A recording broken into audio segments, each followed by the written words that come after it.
Hello and welcome to Bringing Education Home. I'm Herb. And I'm Christina. And together we bring you experts and ideas to help grow healthy, happy, successful families that are both inside. And outside the box. If you like the show, be sure to follow Christina on Facebook. And please leave us a like review on your favorite podcast platform. Today we have a special episode that is part of Podcastathon, a global initiative happening March 14th through the 20th, 2026, dedicated to raising awareness for charities around the world. Today, we're honored to spotlight Operation Horses Heal, a 501c nonprofit based in Westboro, Wisconsin. Co-founder Rooster and Rachel Laukes created Operation Horses Heal in 2021 with a powerful mission to support veterans, active service members, and their families through connection with their horses and donkeys. Their equine-assisted programs offer a peaceful, welcoming space for military families to relax, rebuild connection, and experience personal growth, always at no cost to them. We're grateful to share their work with you today and would love your support in helping spread the word about this incredible mission.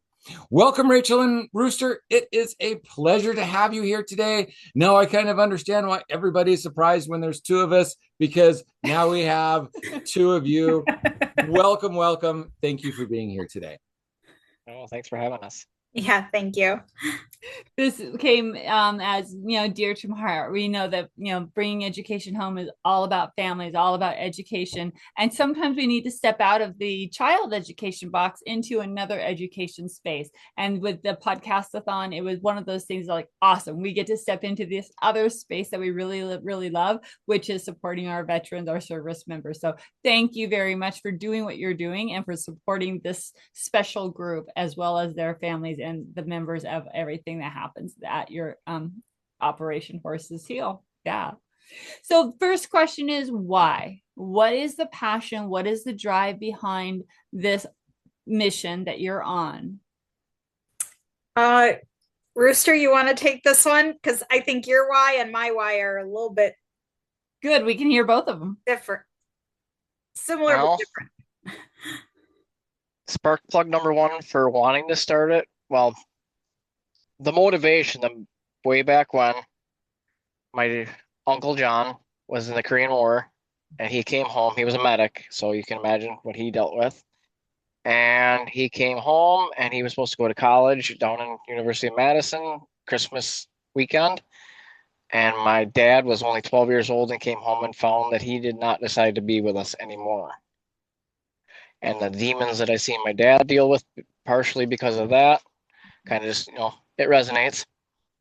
And then in 2011, I believe it was, my brother also was an Afghanistan veteran who is no longer with us. And then Rachel had found an ad for another veterans group down in the southwest part of Wisconsin that was looking for donations and needed help getting hay for their horse program. So we said, well, we're just a small truck. I'm an over-the-road driver, small trucking company at that time, still very small. And we said, well, let's get a donation together and I'll donate the delivery.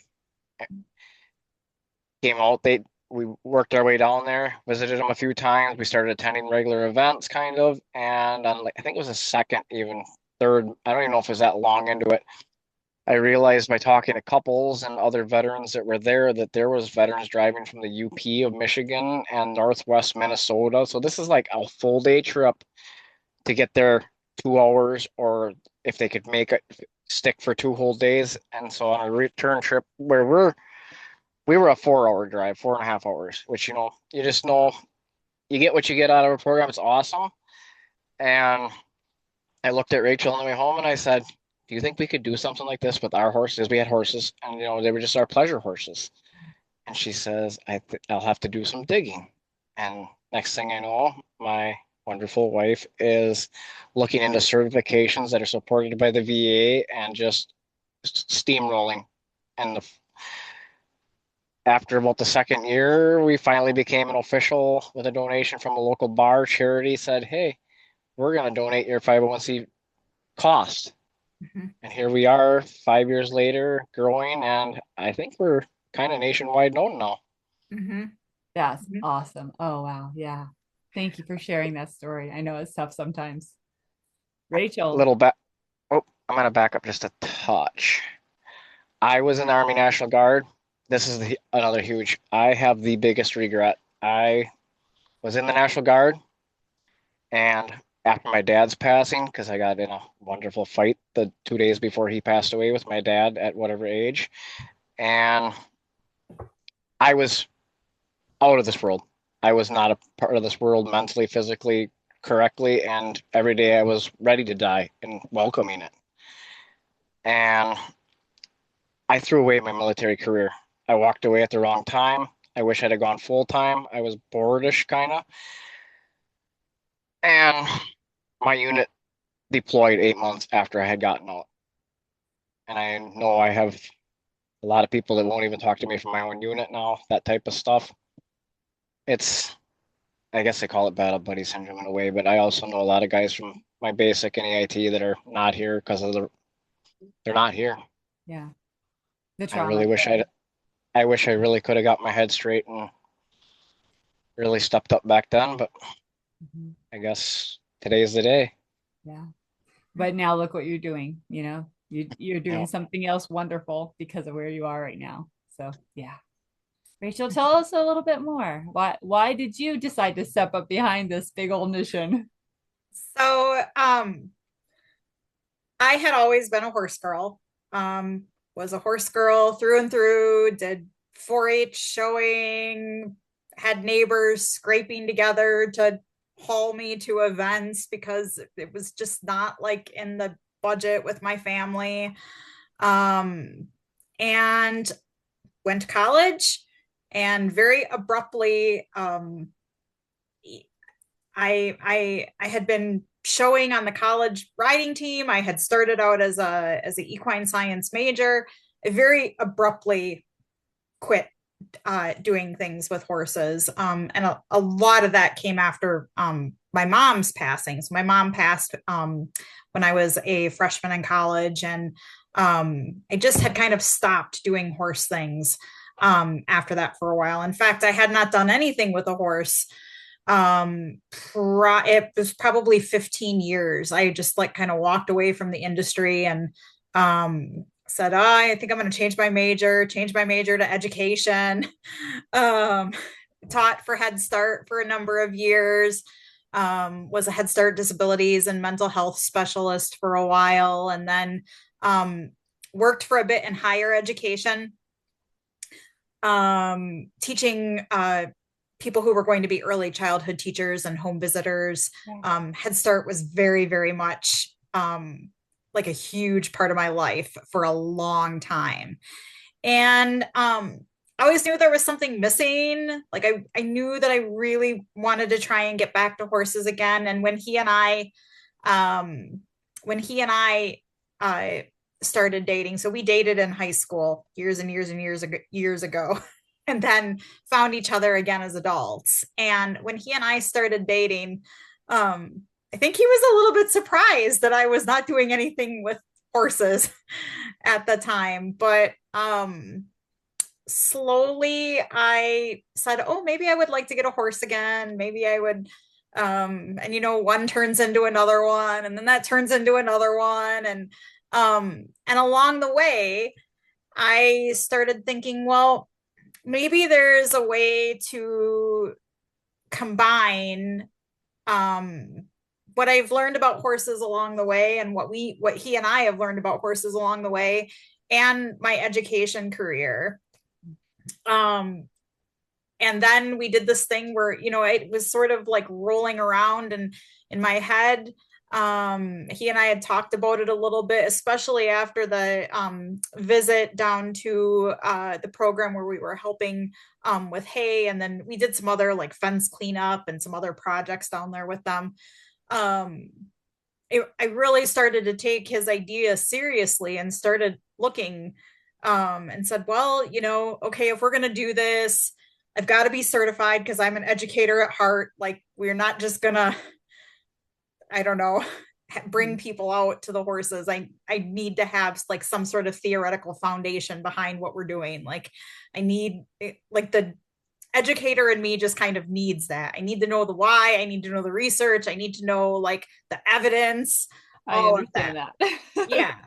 And so I found an organization called the Herd Institute, which really spoke to my heart because it's very experiential in nature. So it's really rooted in experiential education, which as somebody who worked in the early childhood industry, that's very typical for how we work with young children. So it was a natural fit for me. Like it was very close to my teaching style. It was very close to this idea that when we have people out on the farm, we're not there as an educator, we're there as a facilitator. We're creating a space for learning, and something about that really spoke to me. So I went through the certification program. I was still teaching at the college. He and I were still like, okay, can we really make a go of this? We started a business that serves the civilian community.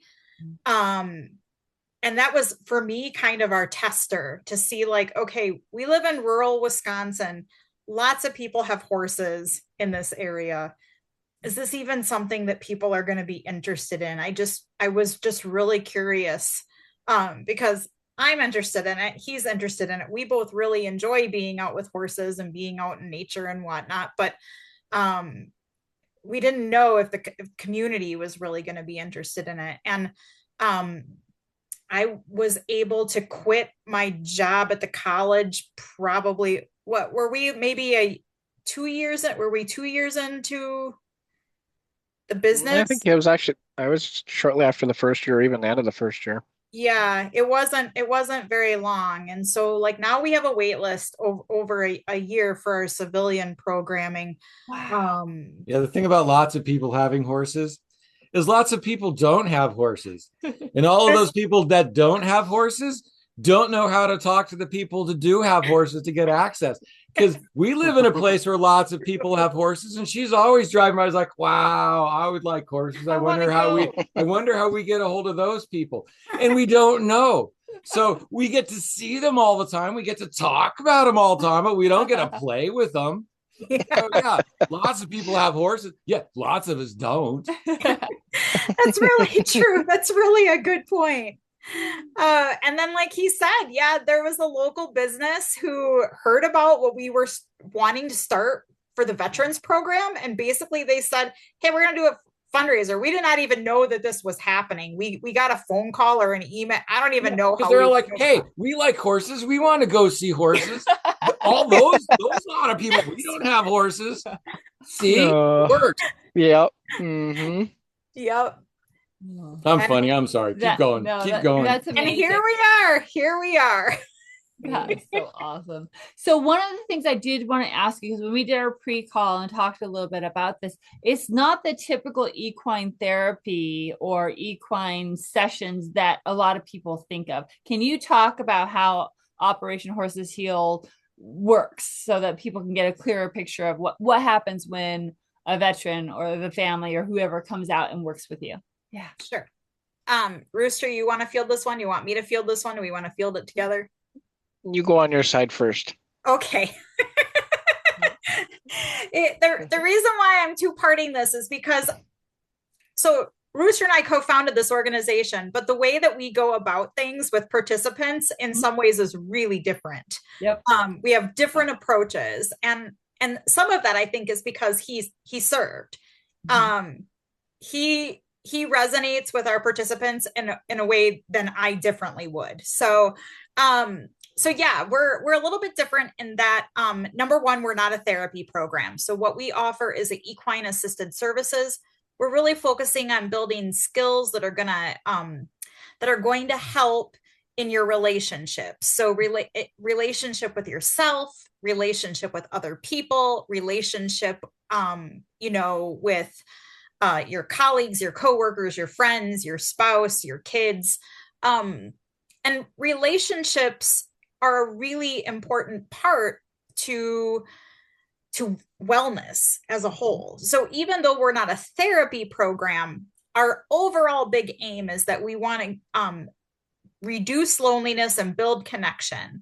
And and we want to connect with the veterans and the military personnel and their families. We want to meet them where they are. So everything is really participant led out here. And that means sometimes it's something very facilitated where they will come out with the horses and donkeys and we'll work on specific goals or things like that. And they'll do that with me. And sometimes it's more about the connection with another veteran. So it might be coming out to a campfire, we do a big barbecue in the summer that's very family oriented. And it might be cutting wood. So Rooster does a ton of cutting wood and then donating the wood to veterans who use a wood stove to heat their home. And he gets quite a crew of people to come and cut wood with him. So, some folks want to do something really physical. They don't want to talk to me about goal setting. They don't want to talk, they don't want to work through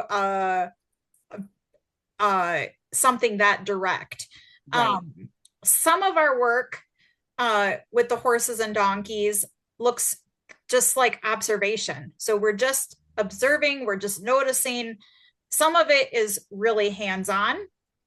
But one of the things that makes us different is that, well, number one, our participants don't get assigned like a specific horse or donkey. When they come out, they have the opportunity to really meet with the horses and donkeys on the horse and donkey level. So we go out into the herd.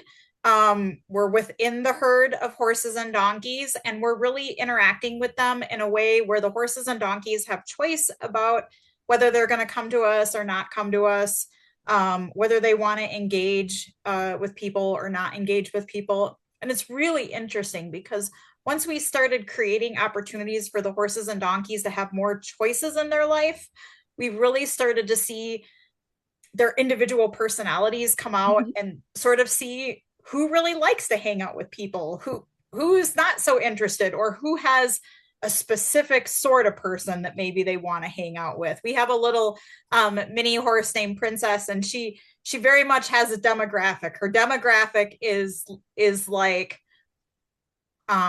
slow moving, quiet, chill. When the energy gets too active, namely young children, she's not really interested in hanging out with young children. She makes a choice about where she'd like to be. And in the past, she wouldn't have done that. In the past, she would have just stayed because she would have been trained that if a human is asking you to be here, you're going to be here, whether you like it or not. So it's been really neat to kind of see their personalities come out. I want to be really clear. Right. Just because the horses and donkeys have choices, it doesn't mean that we're sacrificing safety. Right. So safety is paramount. Interacting with the herd is paramount. And we teach our participants how to be within the herd and interact with the horses and donkeys in a way that's going to keep them safe. And also allow for choice from the participant and from the horses and donkeys. We have some participants who never want to go in, like they're not interested in going in at all. They're interested in engaging in some of the other things on the farm.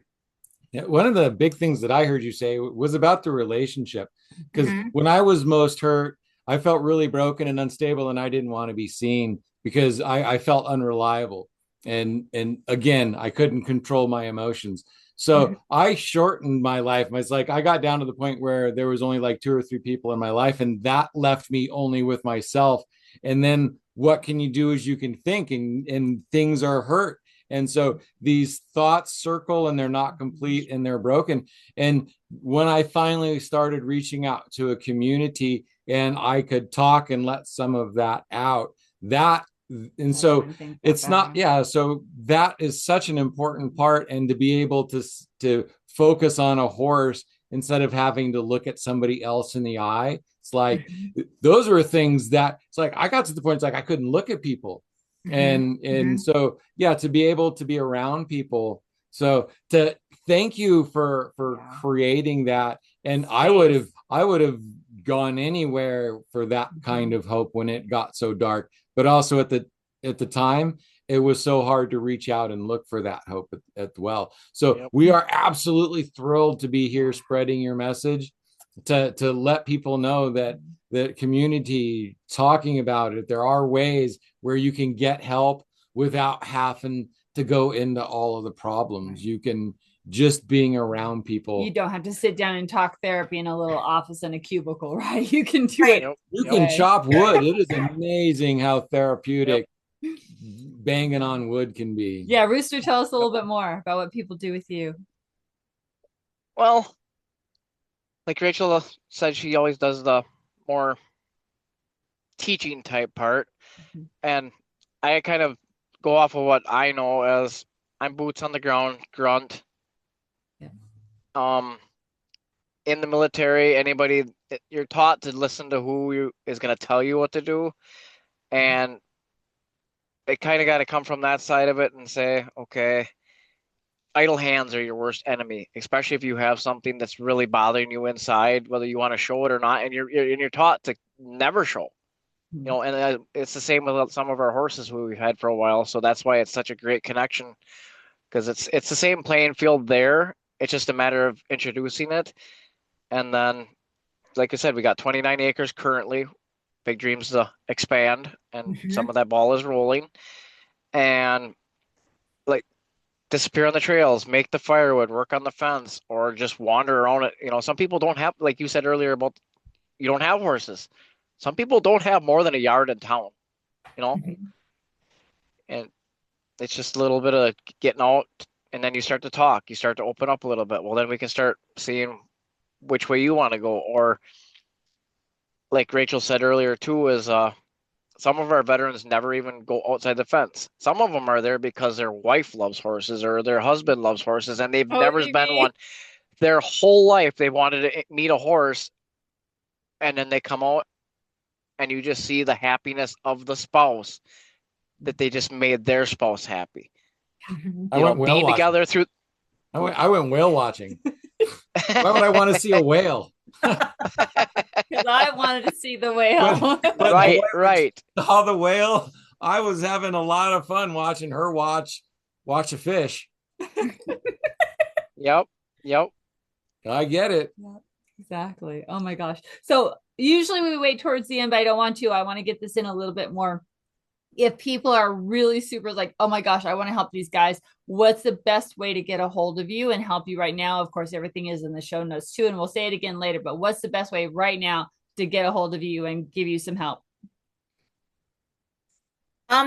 If they want to give monetary help, we have our Zeffy page, which has it has all of our different specific projects that we're working on. So we have like a few main fundraising projects right now. So one is our tracked wheelchair. One is we need a bit, we're almost all the way funded for our mobile outreach project, which is our project that will allow us to reach veterans who can't come to the farm. We'll bring horses and donkeys to them, to their house, if they're homebound, if they're in a veteran's home, if they're in a nursing home. We will take this show on the road. So we're almost funded for that. We've got our truck and we had a trailer. Without going into a whole lot of detail, unfortunately, the sale of that fell through, and it was quite a bit less money than what trailers are typically going for right now. So now we've got a bit of a funding gap in that area. And then our third biggie is our land expansion project. Right now we're on space that is not our own. And in order to create a program that's more accessible and has the opportunity for us to work indoors in the wintertime, we need our own space to be able to build. And so our Zeffy page is the best way to donate. They can also go to our website, www.operationhorsesheal.org. We're on several social media avenues. We're on Facebook, Instagram and TikTok. And believe it or not, our highest level of veteran engagement is on TikTok. Really? Wow.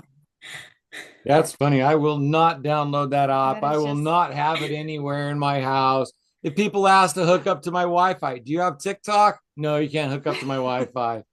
So I'm not really that paranoid. It's only just a slight. little, It's only yeah. a little bit. It's actually quite a lot true, but it's Yeah. I'm not quite that bad. We actually were not going to do TikTok, and we found that there is a thriving veteran community out there, where veterans are connecting with other veterans and offering like instant on the go support and connection.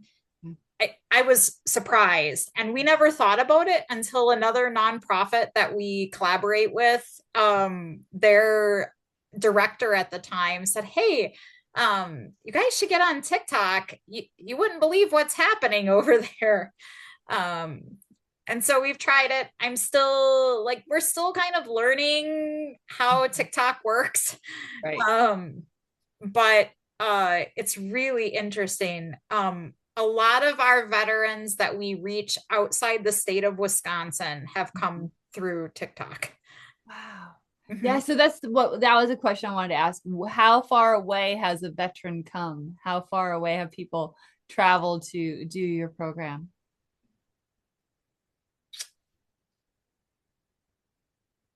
I have to really think about that. How far away were the veterans that you ran into at the campsite or at the spring that came to the? They were up in our area, but they were from, I want to say, Arkansas. And I know we were supposed to have some come from Tennessee. Tennessee, Indiana, and we actually have a board member who lives in Texas, Okay. and hopefully I'm pretty sure she's coming to visit us this year, actually, during our barbecue. She just had a baby, so it's a little bit iffy, but so we got 2 veterans for sure coming then.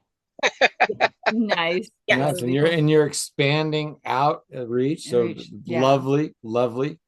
Maybe we'll have to visit from Oregon. Yeah.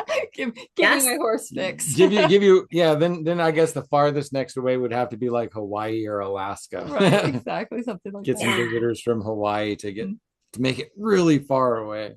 There you go. Well, we do have a volunteer whose husband served, and they did live in Alaska for a period of time. Wow. They Awesome. visit at Alaska on a regular basis. Well, Being a trucker, my word of advice is you can go anywhere in America in 2 days. That's not even flying. yeah, You gotta be dedicated, but you can get there in 2 days. we actually traveled around the United States in 9 weeks one summer with the boys. So Holy that was man. pretty amazing. Yeah, I put in some 12 and 13-hour Hour driving days. And That's I don't think I could make it across. Well, yeah, I would have to take a lot of caffeine and not go. I would have to go well above the speed limit too. We aren't going to go there. Cannonball run it. Yeah, there you go. So share with us, think about some of the visitors, and especially if you can, think about maybe a family that came out. And what were some of the connections? What were some of the things that you saw happen during that visit or that experience? Oh I'd have gosh. to say, Go I'd have ahead. to say the one is like we were talking about, the spouse loves Yeah. horses. And we've got a Vietnam veteran who we help a lot with. He's got mobility issues. I mean, and we borrowed a track chair from another kids hunting organization to have it on the farm for another veteran. Yeah. And then we happened to have it at our barbecue, which is basically, that's our Veterans Day. That's where everybody comes out and eats, and there's bounce house for the kids and leather crafting, and we have gosh, I'm blanking on the VA people, but they have to have been veterans who served, and it's not just people that are coming to cram some paperwork down your throat or whatever. That's kind of what I think of it sometimes. But anyway, this veteran he was kind of a veteran that if he got out of the vehicle, when he went somewhere, he drove his wife to all her appointments. She's in dialysis 3 times a week. And she got to spend the time with the donkeys. And I have never seen this guy comment and joke and laugh. And he just had that glow. I mean, he's a Vietnam veteran. He looked like he was 12 that day, as excited as he was to see his wife that happy. It was so awesome. That's beautiful. Yeah. Yeah, I understand that.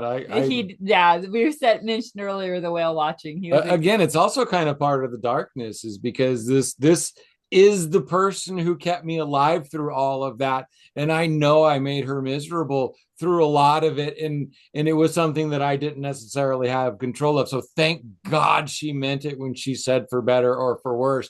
So I went whale watching, and I love to see her happy. And every time that boat stopped moving, everything else inside of me did. It was not a fun time for me, but every time she was like giggling, and I was, it was a shining in the darkness. And so absolutely 100% agree that bringing someone along that wants to see that can give you a reason to keep going.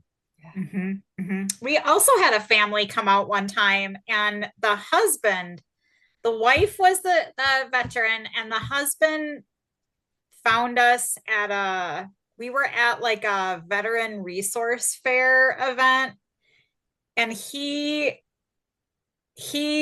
brought his wife and son out to visit. The wife, who was the veteran, I don't think it was her gig necessarily. But the son, it was a big deal for him. He was like ready to try everything. He was like, I want to take a horse for a walk. I mean, like, this kid had no fear. He wanted to play with the dogs. He wanted to take a horse for a walk. He wanted to go for a walk in the woods. I mean, he just wanted to try everything. And it was quite a day for him. And I think quite a day for the spouse too, because he was really trying to support his wife and get his wife connected with some different resources and things, and trying some things out.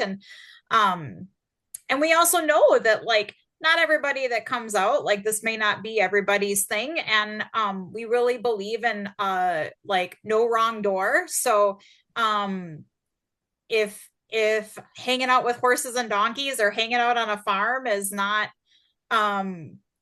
your specific what helps you learn best or what helps you feel most grounded, and we'll try and connect you with other resources. And so we really they took a step, and they tried. They're working on it. They took a step, so they can take another step. This one didn't quite work. Let's adjust a little bit. Let's take a step. That's life. And some people forget about it and can't see that. So again, come and check it out. And if it doesn't work, hey, let's try this. Absolutely. And we really want to be like good players in the nonprofit space in our area. So we really, we do not believe in operating in silos. So we think within the veteran community, particularly in organizations that serve the veteran community, it can get really like territorial about funding and who's doing what and who's offering what and whose client is this and whose participant is that. And we just don't play that way. We really want to connect with lots of organizations. We really believe that collaboration makes this work better, because we all have the same like goal and mission. We all want to support the veteran community, and we don't have to, do it in isolation. Yeah, money's nice, but when it becomes about the money instead of the people, there's something missing there. And it happens. It really does. And the longer you go, because it's like, oh man, we need more money. And it suddenly sometimes becomes the thing, and it can be a progression and something that people need to watch out for. So I'm glad that you're recognizing that and keeping on top of that as well. That's something that we also think about quite a bit. Yeah. Mm-hmm. I also just want to mention that, the two of them here with us is so dedicated that you can see if you're not on video, you can't tell that they're not in the same space. So right now they are so dedicated to this that not only is Rachel still running the operation stuff, Rooster is doing what? You're on the road, right? Helping to provide as well. So, I mean, this is a couple that is working regular jobs as well as running the nonprofit, as well as helping some of our most vulnerable people out there. So think about what might happen if you can help support them in some way. And so for that question, right, and we've kind of answered it a little bit, but because this is a special podcast-a-thon episode focused on raising awareness for those charities, what would you most want our listeners to understand about the needs of the military families, and how can they best support you?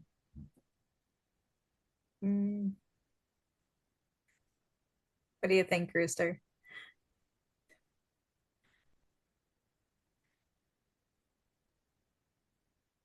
And I threw this question at them. They didn't know it was coming, so we'll let them think a little bit.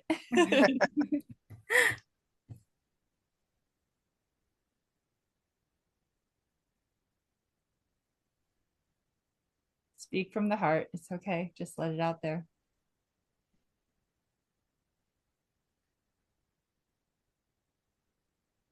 To me, it's to spread the word. I mean, we're going to grow. I'm not a beggar by any means. So asking for money is like crazy to me. Yeah. I mean, that's tough for me. But to spread the word and find people that you know or have met somewhere and you're like, maybe this could help them. Just and then pay attention to other veterans programs and just see. I don't know. You got me stumped on this one. No, I think I'm straying. Yeah, no, you're not. You're right on. And you kind of brought it up earlier. It's like the official statistics when I kind of started this was there are 22 veterans a day who are leaving, and it's actually above 30. I think it's actually closer to 40 a day. And these are the people that are out there who join, who are serving the country. Now, what the political people do with them, that's not up to them, but they are there to serve the country, and they are there for us. And they might be there for them too, but they are there for us. And we are so abandoning them in so many ways that 40 a day are leaving unexpectedly, and that's not acceptable. And so anything that we can do, that you can do, that can bring awareness to that community, talking to people, even if it's not the horses, if they go and never actually touch one, they're there with people, and they're going to be able to see life and talk and get stuff out, and that can help for a day, for a week, and sometimes just for a moment, and that moment can be the one that's the most important for the rest of their life. And so, we have to get this message out. This really is that important. And so, Rooster, you're right on there. Rachel, you want to add to that? I do. And I actually, something that you said reminded me of another individual who came out that I just want to take a moment and share a bit about that individual. So we had a veteran and his girlfriend, I think it was his girlfriend, who came out. And he came out for a veterans. At that time, we were running something called a veterans horsemanship group. He came out to one, and they drove a considerable distance. I want to say it was 4 or 5 hours. They drove up. The group was 2 hours. They drove up and then went back home that same day. And part of our practice in improving our programming is occasionally sending out like surveys or just like a quick little text message, just kind of asking a few little questions. We keep it short. We really try and keep paperwork minimal for our participants. Yes, there's there's paperwork bits that we have to do, like for liability and that sort of thing, but we really try and keep it minimal for our participants. And so one of the things that this veteran had shared with us is that he had been really using his resources. He was connected to the VA. He was seeing a therapist. There were all sorts of things happening. He disclosed to us that in the 2 to 3 hour session that he had out with the horses with us, his brain felt more calm in that time than the entire 3 years that he had been actively pursuing traditional therapy. And you know, he was on a really regimented treatment plan, and all of those things didn't make the same amount of difference in really like quieting his brain as what spending time with the horses did. And this was not like a super facilitated session. It wasn't like I was really facilitating a lot of goal setting things. For this particular individual, it was really about engaging with the horses and donkeys and the environment on a very sensory based sort of experience, like the smells and the sounds and touching the horses and just, you know, kind of being right there. He was really him and his girlfriend spent time. They wanted to like brush every single horse and donkey. And so, yeah, he had said that was the first time that his brain had been, that there wasn't noise happening for him. Getting back in touch with life, with the smells, with reality, instead of that's beautiful. Instead of the fakeness that's out in the world. Yeah. Yep. And you had mentioned the 22 number, and I'd heard it had doubled to the 44, and it's too many, whatever it is. We get a lot of, like, when Rachel's writing grants and stuff, and they want to hear numbers. How many visit you, and how many come here, and how many did you affect this year? And it's like, if I get one is enough. If I get one, and I call it kind of like you're coming home. Like when they're out there and you could just see that face change. Or all of a sudden they'll just look at something. They'll look at something at the farm different, because I'll go back to like when we were helping down at the other farm. That's when I knew that it was a program that would made sense, as we were down there shortly after our friend had passed away. Oh boy. And we were down there working on the fence. And I was watching the other veterans do their thing, and some of them don't talk to anybody. And all of a sudden I was just like, I looked at a fence post. I said, I understand now, Joe. I understand. It works. And it's just, I see that now.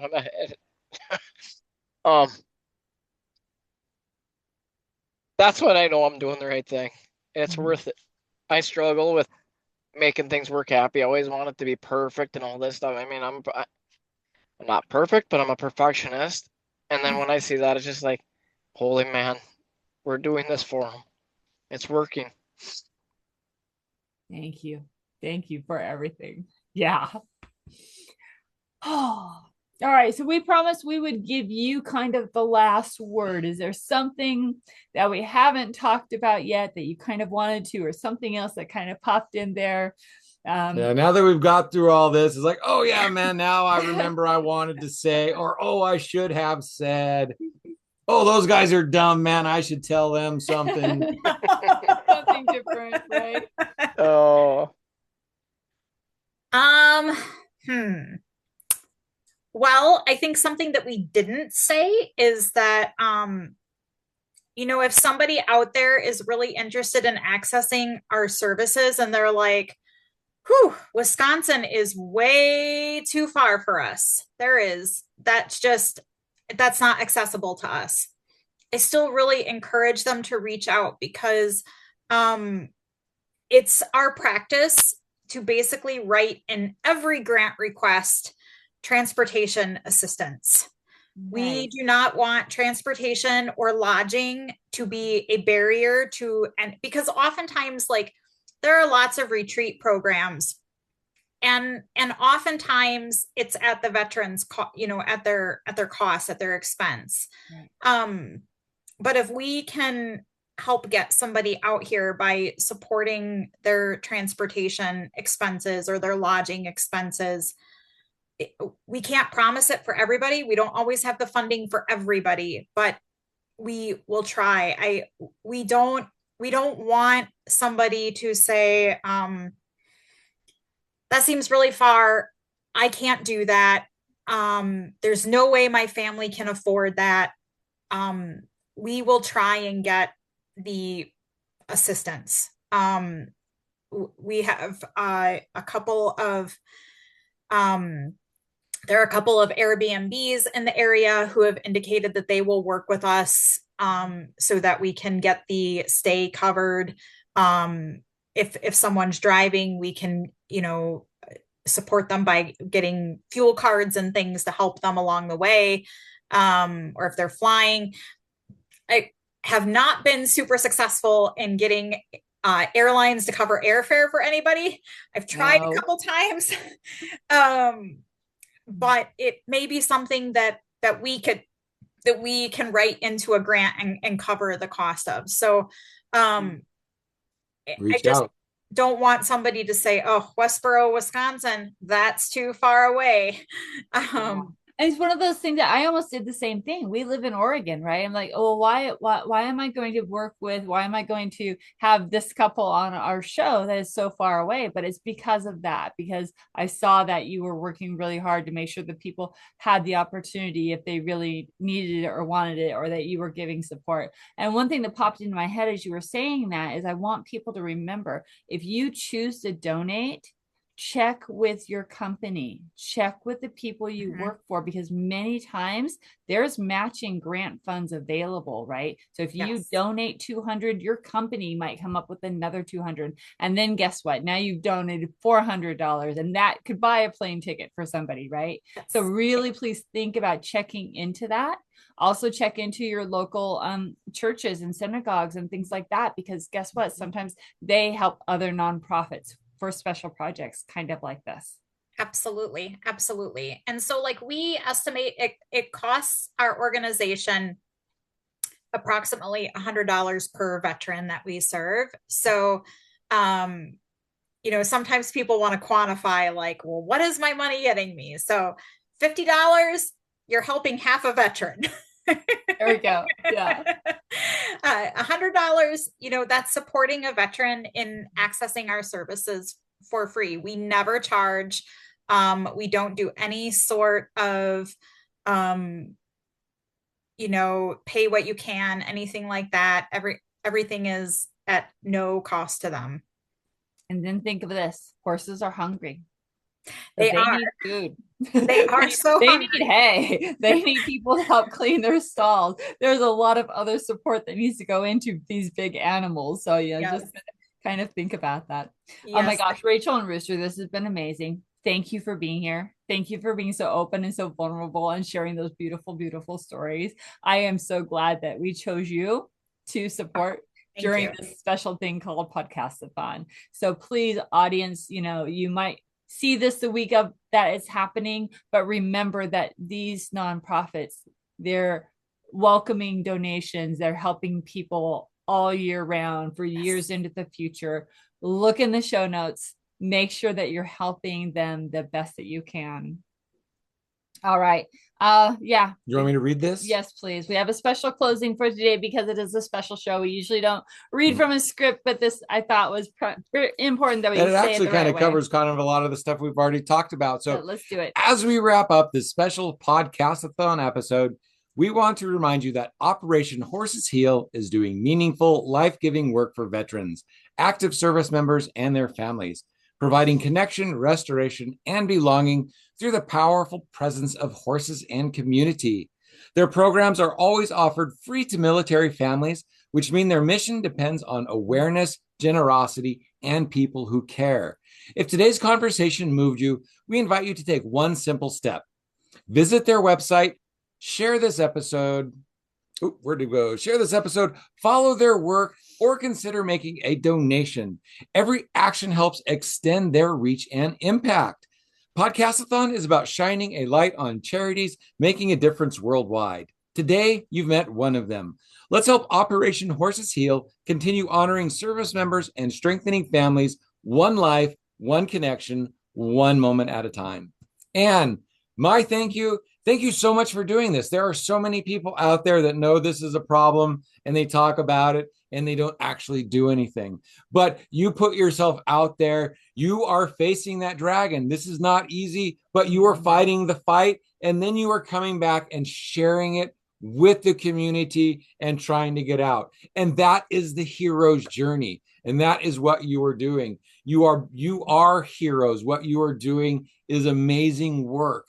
And you should be celebrated. And I hope so many more people watch and find out and help you, because what you are doing is amazing. And so thank you very much for being here today. Thanks for sharing us.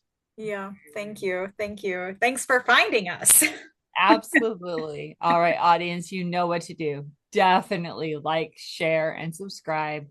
Find out how to help and encourage others as well, because this is a family thing, not just a veterans thing.